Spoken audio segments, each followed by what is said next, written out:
So, Artapalooza reveal coming up. I can't show you the whole thing, but it has something to do with this little guy over here. So hang on and find out.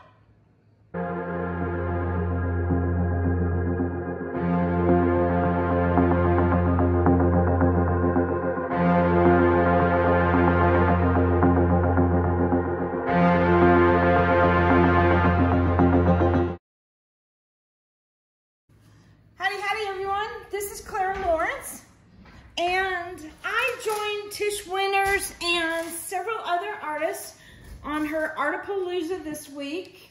Hopefully I'm revealing this video this week. Anyway, it's on Wednesday. I'll put the link in the description so you can check it out. But I had a tray here that I decided to do an illustration on top of it. And I'm not quite done with my illustration. I think I want to do some more work on it. But I ended up doing some of the silver is with the Molotov liquid chrome markers. And they turned out pretty good. And then the black, when I left it with just the silver, it didn't have enough contrast. It was getting kind of lost because I've also got silver in here, and I decided to go ahead and add some contrast to it. So I'm working with the Posca pens and just the black, which is a paint pen. So I just wanted to do a little bit more work on here just to bring up the illustrative nature of it, and I thought I would do that right now. So we are going to do a little drawing today, which is not something I normally do, and I think I might be doing some more of that. Because I'm happy to say that I'm getting more and more back to my normal self again as far as artist-wise. And I still have my moments with artist block, but it's getting better, and for me to be able to do a spontaneous drawing like this, in other words, when we went on the live, I didn't really have a plan. And I kind of like, yeah, I'm gonna do this one. I got this reference photo, and we're gonna do this illustration real quick. So it was literally a spontaneous design real quick. I said real quick a couple times, sorry about that.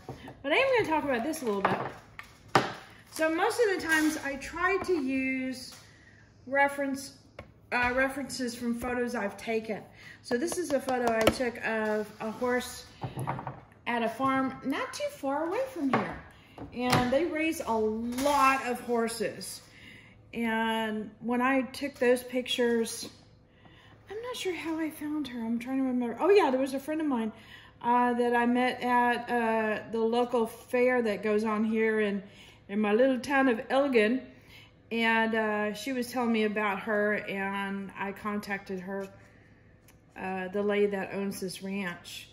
And they literally, I think they have like 50 horses there. And it's really cool. And she's like, yeah, you can come. And so my deal is if I ever take pictures at somebody's place of their animals and stuff like that, that I would share the pictures. But the deal is that I don't only share the good ones. I don't share the bad ones. And that seems to work out pretty good, especially since I'm using them as reference photos to draw from. And then they can use whatever they want from the photos too. And most of the time they end up using them for ways to help with the purchasing of the animals. And in this case, that's what this lady was doing too. But what was really cool is that she had so many babies, baby horses, and I have to admit that I was in love. It's kind of hard not to, especially with so many little ones. And it was hard to actually get pictures of them because they were so friendly and used to being handled that they would come right up to you and get so close that you couldn't take their picture. And I was working with a telephoto lens, so that kind of made things difficult. it was great for the adult horses because they were a little bit more on the weary side. Yeah, it's still friendly, but so like, who are you? And I don't remember you being around here. You know, so it would take a little bit for them to warm up to me. And she also mentioned she's been used to big known photographers coming around because they've got some stallions that are pretty valuable. And so when you ever get a stallion photographed, you know, and you've got him being used as breeding, you get them all, you know, dolled up and all prepped up and ready and stuff like that. And she's like, all right, well, do you want me to clean them up? And where do you want to do this and stuff? I'm like, if you don't mind, I'd rather do this like in their pen and let them be themselves. And if you're okay with this, let me wander in and out. And I'm like, and I told her, I'm like, I know how to handle and work with horses. And they found out that I had them and they felt comfortable enough with me doing that.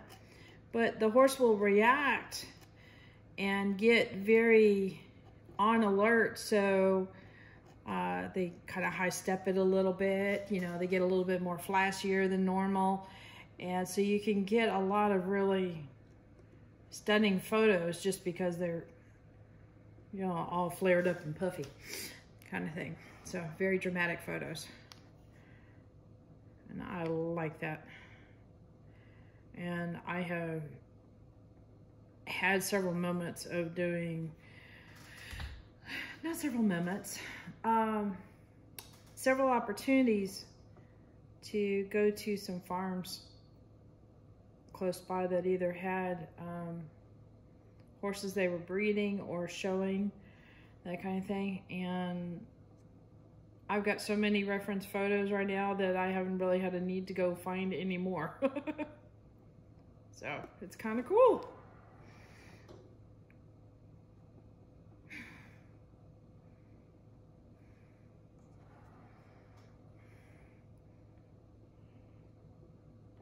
So I'm just giving it a little bit of a sketchy look to it. It's just something I've always done with a lot of my line art illustrations and stuff. And it seems to give the illustration a little bit of personality.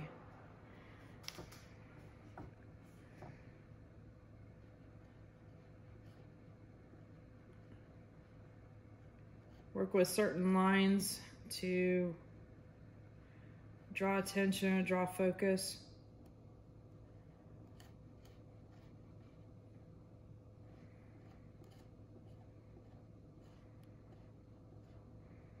God, it's been forever since I've just gone and just drawn a photo or drawn an image really quickly like I did today, and that is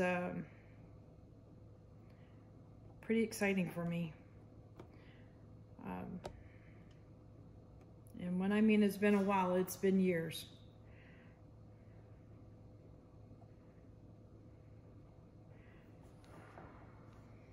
I've been doing reference drawings, like directly either enlarged, projected kind of thing, or I guess you can call it tracings and stuff like that, or working with it digital wise.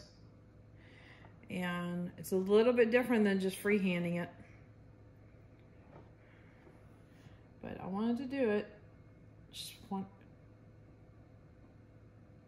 And it worked. So yay! All right, let's see, I'm almost there. Tish was wrapping up her live, and I actually was done, I thought, way ahead of time. And then everybody was still going there for a while, and all I was doing was kind of watching what was going on in the video. And it's like, well, I feel weird kind of being finished first and just sitting here, we're just watching for a while. And then I was like, you know, I could probably work on this some more. And went and got the black pen and started adding something to it. And it really did bring it back to life a little bit more. So glad I did that. That's kind of listening to my intuition, if you want to call it.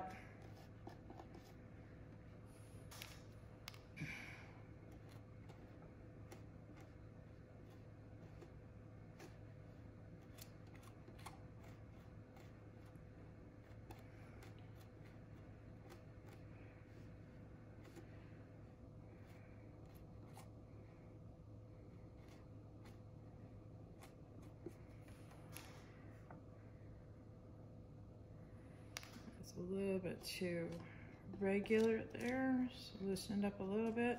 Sorry, I'm not talking a lot. Sorry, thinking. Doing some thinking and drawing here.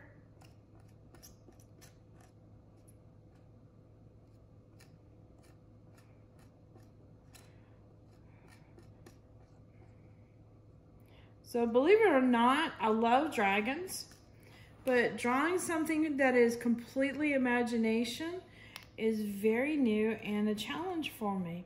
And I've always wanted to draw dragons. So it's not something I have a lot of confidence with, but it doesn't mean that I'm not willing to give it a try and keep trying with it. So when you see me working on the dragons, just know that I am in the process of teaching myself how to draw these things. Because I'm used to drawing from a reference image, not necessarily imagination.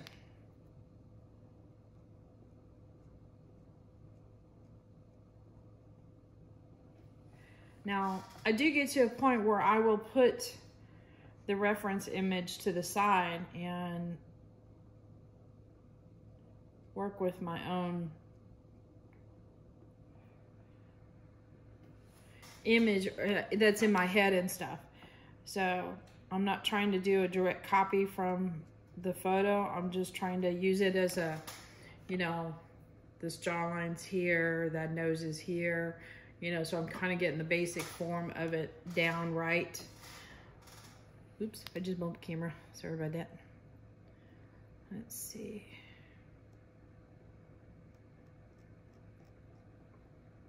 Sometimes it also helps to have an idea for light sources too. And light sources can really make a piece come alive. And that's important. So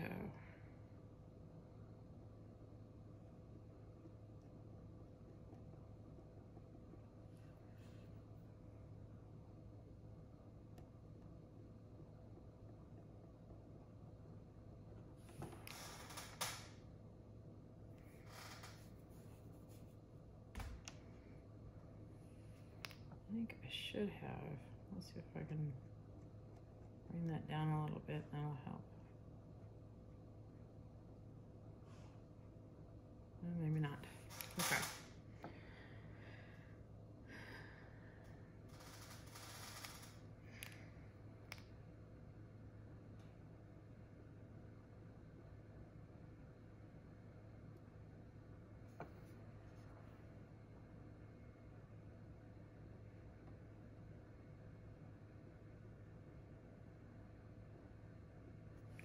So what I'm doing here is just a drawing form of shading, and it's called cross hatching. And it's just using lines as a way to help create form. All right, I think I'm gonna leave it there. Yeah, I'm happy with that. All right, let me bring you in for a close-up. Now we'll put a clear coat, well, not clear coat, I should say, but a fleck coat of resin on this. But I'm happy with this guy.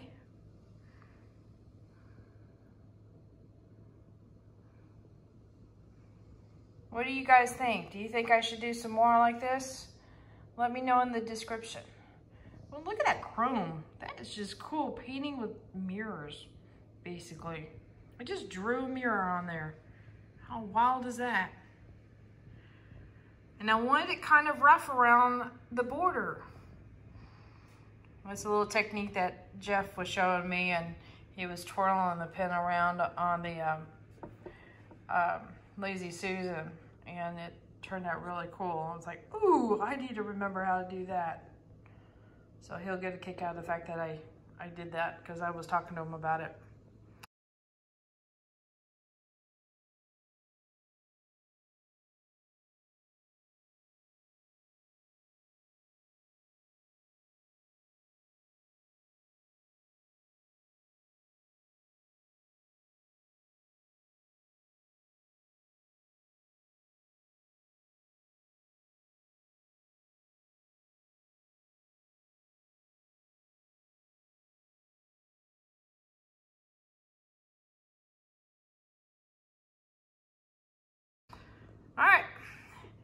Hit that like button, hit that subscribe button, but definitely hit the bell to get notified next time I put a video up. Later, y'all.